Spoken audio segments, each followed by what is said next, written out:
Ito, Nueva Villa. Welcome to Nueva Villa.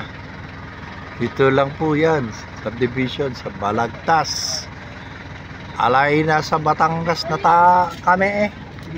Alay ere ng Goto-Goto. Batangas Goto. Let's go to Gotohan. Ayan. May nadaanan pa kaming aksidente. L400, wasak ang kalahati ng harapan kanina. May malapit ng siguro 3 kilometers away from the exit ng Balagtas SLEX. Nawala ang takbo eh. Ito, pinoforma lang at kakain daw din eh. Alright.